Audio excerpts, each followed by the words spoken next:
کتنی عظیم کتاب ہے. کیونکہ وقت کم ہے اس لیے مختصر گفتگو کرتا ہوں سمجھ میں آئے. ان معصوم بچوں نے قرآن مجید ناظرہ پڑھا ختم کیا. ویسے تو قرآن مجید میں مختلف جہات سے تقریر ہو سکتی ہے. قرآن کے معجزہ ہونے کی حیثیت سے یا ختم نبوت کے حوالے سے میں نے بات کی. قرآن مجید کی فصاحت و بلاغت کے اعتبار سے صرف ان بچوں کے اعتبار سے ذرا سی مختصر سی گفتگو کرتا ہوں. یاد رکھیے قرآن مجید کتنی عظیم کتاب ہے. آپ نے اپنے بچے کو یہاں قرآن مجید پڑھانے کے لیے بھیجا ہے. یہ بچہ یہ کب بالغ جب ہوگا شرعی احکام کا مکلف بنے گا، لیکن بلوغت سے پہلے یہ قرآن مجید کی تلاوت کرتے ہیں. ایک ایک حرف پر کتنی نیکی ملتی ہے. حضرت علی رضی اللہ تعالیٰ عنہ کی روایت ہے، فرمایا کہ جو نماز میں کھڑے ہو کر قرآن پڑھتا ہے ایک حرف پر 100 نیکیاں ملتی ہے.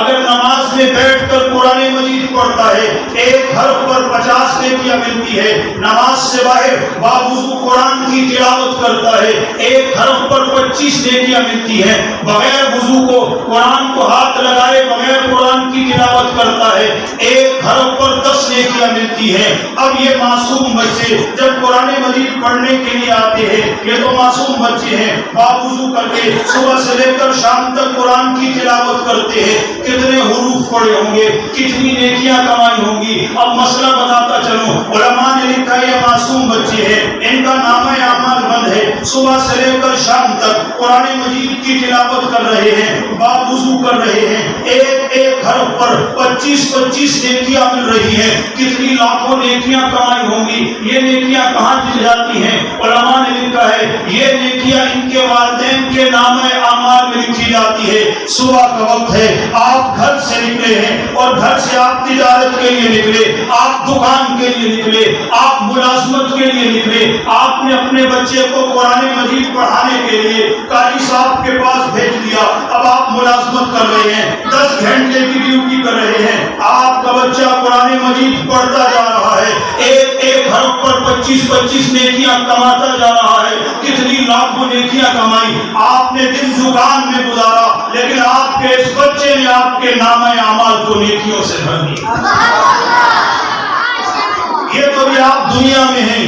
دنیا میں ہونے کی وجہ سے کتنا بڑا انعام آپ کے اوپر ہو رہا ہے. آپ خود نیکیاں کر نہیں سکتے، آپ کے نامہ اعمال کو یہ بچے بھر رہے ہیں. چنانچہ آپ کو کتنی نیکیاں ملتی ہوں گی. پھر جب آپ ذرا بڑے ہوتے ہیں، یہ بچے ذرا بڑے ہوتے ہیں، اور یاد رکھیے جس شخص کو آپ نے دین کے ساتھ لگایا، جس شخص کو آپ نے دینداری سکھائی، جس شخص کو آپ نے اسلام سکھایا، یہ نہیں کہ صرف دنیا کی لائن میں لگائے رکھا، نہیں بلکہ دین بھی سکھایا، دنیا بھی سکھائی. وہ بچہ جب بڑا ہوتا ہے اس کے سامنے بہت سی چیزیں ہوتی ہیں. اس کے سامنے وہ حدیث ہوتی ہے کہ جنت ماں کے قدموں کے نیچے ہے. اس کے سامنے یہ بات ہوتی ہے والدین کو محبت کی نظر دیکھنے سے ایک حج اور عمرے کا ثواب ملتا ہے. اس کو یہ حدیث بھی معلوم ہوتی ہے کہ جس نے بڑھاپے میں اپنے والدین کو پایا، ان کی خدمت کر کے جنت کو نہ کمایا، اس کے لیے ہلاکت ہو. تو جب آپ بڑھاپے کی دہلیز میں قدم رکھتے ہیں،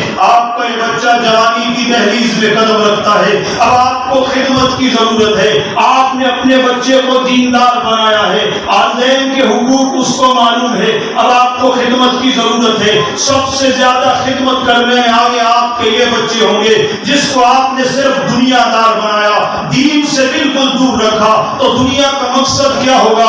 کار ہوگی، کوٹھی ہوگا، زمینیں ہوں گی، بنگلے ہوں گے، بڑی بڑی پیسوں کی ریل ریل ہوگی، یہی ہوگا. اس کے ذہن میں صرف آپ نے جب دنیا سکھائی، دنیا کی تعلیم دی، دین سے دور رکھا، تو یہ ذہن میں آپ نے اس کو ڈال دیا بیٹا دنیا کمانی ہے، بیٹا مالدار بننا ہے. جب وہ جوانی کی دہلیز میں قدم رکھتا ہے، پیسوں کو جمع کرنا شروع کرتا ہے، ادھر والدین آپ بیمار ہو گئے ہیں، آپ کو خدمت کی ضرورت ہے، اور اس کے ذہن میں آپ نے بٹھایا ہے بیٹا بھی تمہیں آگے جانا ہے، تمہیں تو بڑی بڑی ترقی کرنی ہے، تمہیں کاریں کوٹھیاں لینی ہے، اور ادھر آپ بیمار ہو گئے. اب آپ کی خدمت کی ضرورت ہے. آپ کی خدمت میں وہ وقت دیتا ہے، اپنے مقصد تک نہیں پہنچ سکتا. ہم نے کتنے لوگوں کو دیکھا، کتنے نوجوانوں کو دیکھا، اس وقت بڑھاپے میں اپنے والدین کو چھوڑ کر کے وہ وہ نکل جاتے ہیں دنیا کمانے کے لیے، والدین ایڑیاں رگڑ رگڑ کر مر جاتے ہیں، لیکن بچہ خدمت کے لیے نہیں۔ ایک چھوٹی سی بات اس کے متعلق ذکر کرتا ہوں، کراچی کا واقعہ ہے۔ ایک شخص مزدور تھا، اس نے کہا میں اپنی بیٹی کو اعلیٰ تعلیم دیتا ہوں۔ اب اس کی جو مزدوری تھی، اس مزدوری پر اسکول کی فیس نہیں بھرتی تھی، اس نے اوور ٹائم لگانا شروع کر دیا، 2-2 مزدوریاں کرنا شروع کر دی تاکہ اپنے بچی کی فیس ادا کرے۔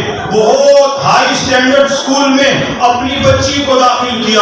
ایک دن اس کے دل میں تمنا ہوئی کہ میں جا کر اپنی بچی کو یونیفارم میں تو دیکھوں کیسے لگتی ہے، ہر باپ کی تمنا ہوتی ہے۔ چنانچہ وہ اسکول میں گیا اپنے کام والے کپڑوں کے ساتھ، میلے کچیلے کپڑے تھے۔ جب وہ اسکول میں پہنچا، اپنی بچی کو بلوایا، اس کی بچی سامنے آئی، اپنے والد کو دیکھا، اسکول والوں نے پوچھا کیا یہ تمہارا والد ہے؟ بچی نے دیکھا اوپر سے نیچے تک، پھر انکار کر کے چلی گئی، نہیں یہ میرا والد نہیں ہے۔ چنانچہ وہ والد بھی بڑا پریشان ہوا کہ بچی نے تو میرے والد ہونے کا انکار کر دیا۔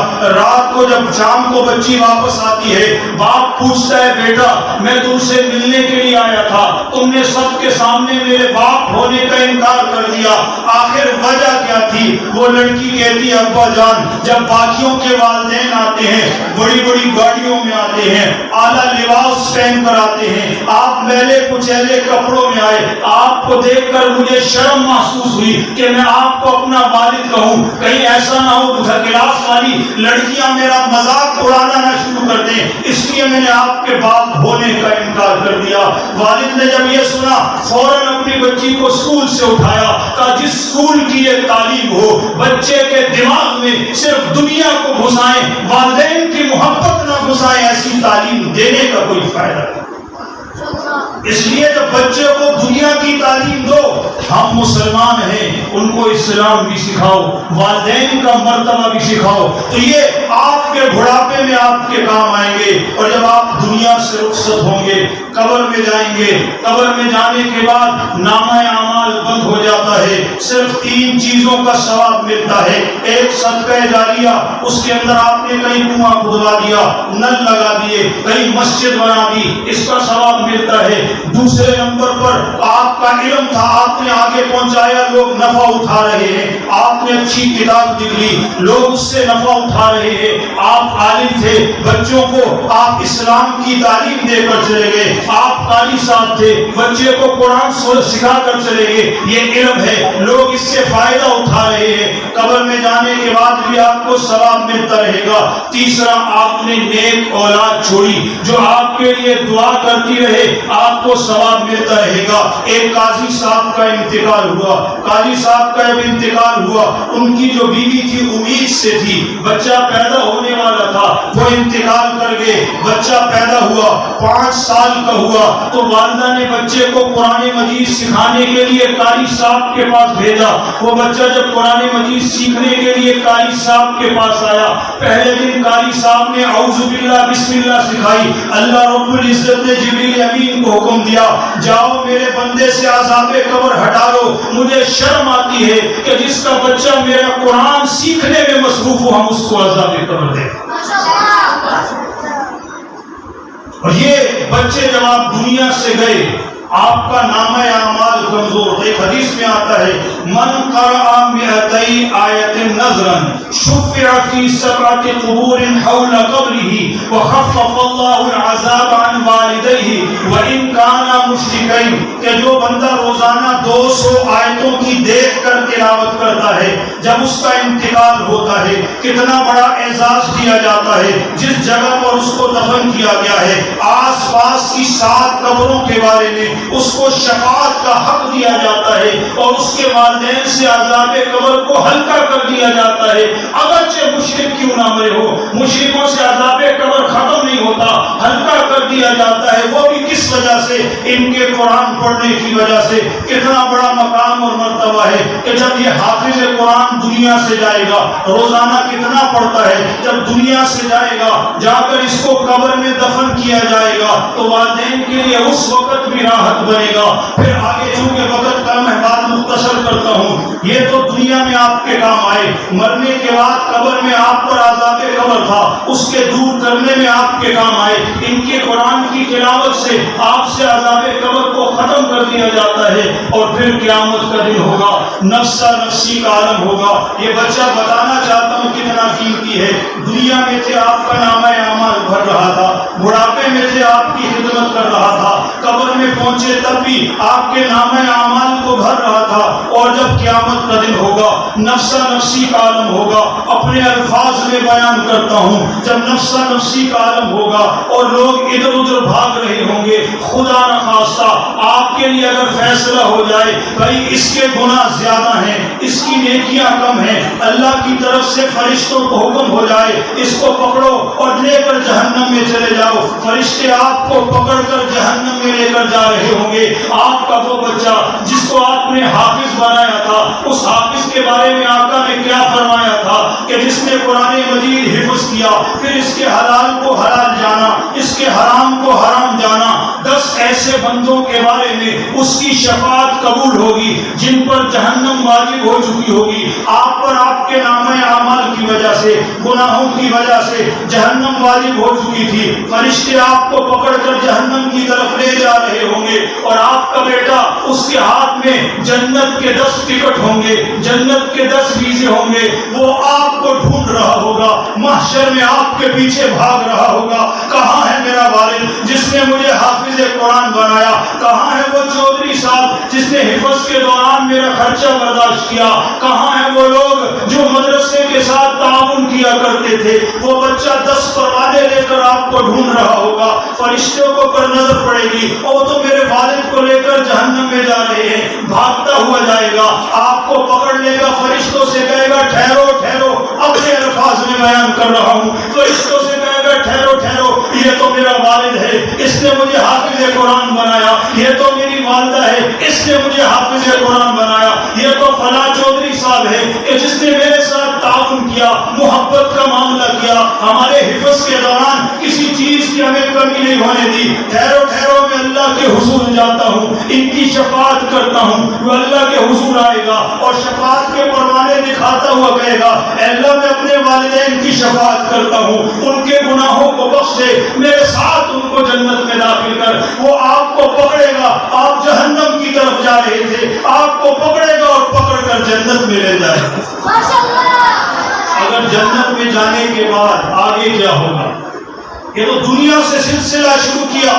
جنت میں جانے کے بعد جیسے ہمارے ہاں کوئی مجلس لگتی ہے, ہمارے ہاں کوئی محفل لگتی ہے, ملک کا صدر وزیر اعظم آتا ہے اور آپ کو اگر اس میں بلایا جائے, آپ کا نام پکارا جائے اور آپ لوگوں کے سامنے آئے, ملک کا صدر وزیر اعظم آپ کے گلے میں کوئی چادر ڈال دے, آپ تصویر کھنچواتے ہیں, اس کو رکھ لیتے ہیں, اگرچہ تصویر کھنچوانا حرام ہے, آپ یادگار کے طور پر رکھ لیتے ہیں, ساری زندگی فخر کرتے ہیں, فخر کرتے ہوئے کہتے ہیں فلاں ملک کے وزیر اعظم آیا تھا, صدر آیا تھا, وزیر آیا تھا, اس نے مجھے یہ چادر پہنائی تھی. تو ذرا تصور تو کیجئے, اب آپ کا بیٹا یہ حافظ قرآن آپ کو کس مقام پر لے کر جائے گا.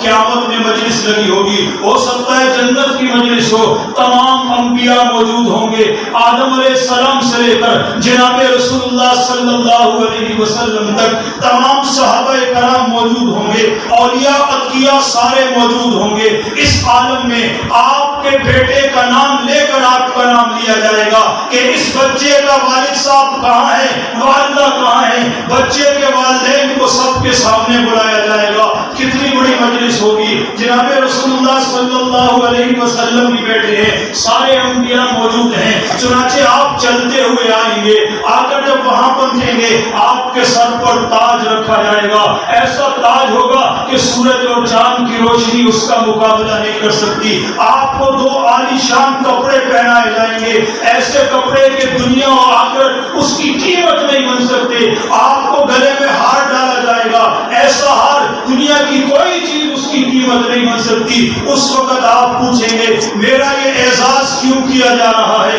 مجھے اتنا کیوں نوازا جا رہا ہے. آپ سے کہا جائے گا اس لیے کہ آپ نے اپنے بچے کو حافظ قرآن بنایا. معاملہ اگر یہاں تک رکتا تو پھر بھی کوئی بات تھی, آگے کا سفر بھی چلے گا. آپ کو دوزخ سے نکال کر جنت میں لایا ہے, جنت میں آپ کا اتنا بڑا اعزاز ہوا ہے، معاملہ اس کے بعد کیا ہوگا؟ اس وقت حدیث میں آتا ہے کہ جس والد نے اپنے بچے کو ناصرہ قرآن مجید پڑھایا، اس کے اگلے پچھلے سارے گناہ معاف کر دیے جائیں گے، اور جس نے اپنے بچے کو حافظ قرآن بنایا، 14ویں رات کی چاند کی صورت میں اس کو اٹھایا جائے گا اور اس کے بچے سے کہا جائے گا قرآن مجید پڑھ۔ اب بچہ قرآن کی تلاوت کرے گا، اب قرآن کی تلاوت ایک آیت پڑھے گا، والد کا ایک درجہ جنت میں بلند ہوتا جائے گا، یہ قرآن پڑھتا جائے گا، والد کے درجات جنت میں بلند ہوتے جائیں گے، کہاں تک پہنچے گا؟ اما جان عائشہ صدیقہ کی روایت ہے، وہ فرماتی ہیں جنت کے درجوں کی تعداد ہی اتنی ہے جتنی قرآن کی آیتیں ہیں، گویا یہ قرآن مجید ختم کرے گا اور آپ جنت کے اوپر والے درجے تک پہنچ چکے ہوں گے۔ اتنا بڑا اعزاز کہ کہاں آپ کو دنیا میں نامہ اعمال کو بھرا، قبر میں جانے کے بعد عذاب قبر سے بچایا، محشر کے میدان میں آپ کو بچایا، دوزخ کی طرف جانے والی جگہوں سے آپ کو بچا کر جنت میں لایا۔ جنت میں اتنا بڑا اعزاز، پھر یہ نہیں اپنے ساتھ لے کر جنت کے آخری درجے تک آپ کو پہنچایا۔ یہ اتنے قیمتی ہیں، ہمارے ان کو بہت حقیر سمجھا جاتا ہے۔ آپ کا ایک بیٹا اگر دنیا کمانے میں لگا ہے، دوسرا بیٹا قرآن مجید پڑھنے پڑھانے میں لگا ہے، ہمارے مولویوں کی، ہمارے قاریوں کی تنخواہ کتنی ہوتی ہے؟ ایک مزدور کی تنخواہ سے کم ان کی تنخواہ ہوتی ہے۔ وہ راضی اس لیے ہوتے ہیں یہ اجر ان کے سامنے ہوتا ہے، ان کو پتہ ہوتا ہے کہ آقا نے حضرت علی رضی اللہ تعالیٰ عنہ سے فرمایا یا علی تعلم القرآن وعلمہ الناس، اے علی قرآن سیکھو لوگوں کو سکھاؤ، فَإِن مِتَّ مِتَّ شَهِيدًا، قرآن سیکھتے سکھاتے تمہیں موت آ گئی، شہادت کی موت آئے گی۔ فرمایا یا علی تعلم القرآن وعلمہ الناس، اے علی قرآن سیکھو لوگوں کو سکھاؤ، فَإِن مِتَّ حجت الملائکۃ الی قبرک کما تحج الناس الی بیت اللہ العتیق، پڑھتے پڑھاتے قرآن کے موت اگر آ گئی، فرشتے تمہاری قبر کی زیارت کرنے ایسے آئیں گے جیسے لوگ بیت اللہ کی زیارت کرنے جاتے ہیں۔ اس لیے آپ کے علاقے میں کبھی کوئی مسئلہ ہو، کبھی آپ کی کوئی مصیبت میں مشکل میں پھنسے ہوئے ہوں، دنیا کے اسباب استعمال کرو، لیکن سب سے پہلے آپ آؤ ان بچوں کے سامنے، ان سے اپنے لیے دعا کرواؤ، ان کی دعاؤں کے اندر ایسی تاثیر ہے جو بڑے بڑے اسباب کے اندر بھی ہے۔ تمہارا میں نے آپ کے سامنے بیان کیا، ختم قرآن کی مجلس کی تھی، اور یہ لوگ، یہ بچے، ان کے والدین مبارکباد کے مستحق ہیں، وہ لوگ بھی مبارکباد کے مستحق ہیں جنہوں نے ان کے ساتھ تعاون کیا ہے۔ ان کے اساتذہ مولانا حامد صاحب، ان کی جتنی بھی ٹیم ہے، جتنے ان کے ساتھی ہیں، سارے مبارکباد کے مستحق۔ یہ اہل علاقہ والے بھی مبارکباد کے مستحق ہیں کہ جہاں قرآن کی تلاوت ہوتی ہے وہاں پر رحمتوں کی برسات ہوتی ہے۔ ہم لوگ یہاں گناہوں میں مشغول ہوتے ہیں، دن رات گناہ کرتے ہیں۔ اللہ معاف کرے، آج کل موبائل آ گیا ہے، آج تو ایسی چیز ہے گناہ کرنے کے لیے باہر جانے نہیں پڑتا، تنہائی میں بیٹھ جاؤ، کمرے میں بند ہو کر کے بیٹھ جاؤ، بس اس گناہوں کے دلدل میں داخل ہو جاؤ۔ صبح شام ہم گناہوں میں مصروف ہیں۔ ہمارے گناہ ایسے ہیں کہ ہونا تو یہ چاہیے زمین پھٹے ہمیں اپنے اندر سنبھالے، آسمان ٹوٹے ہم پر گر جائے، لیکن یہ ہمارے اوپر عذاب کیوں نہیں آتا؟ ان بچوں کی وجہ سے۔ یہ قرآن کی جب تلاوت کرتے ہیں اللہ کی طرف سے آیا ہوا عذاب ٹل جاتا ہے۔ اس لیے اس کی قدر کرو، اس ادارے کی قدر کرو، یہاں پر پڑھنے پڑھانے والوں کی قدر کرو۔ میں آپ سے اسی پر اجازت چاہتا ہوں۔ اللہ رب العزت مجھے اور آپ کو سچا مسلمان بنائے اور قرآن مجید سے ہمیں محبت نصیب فرمائے۔ بات کو دعوانا الحمدللہ۔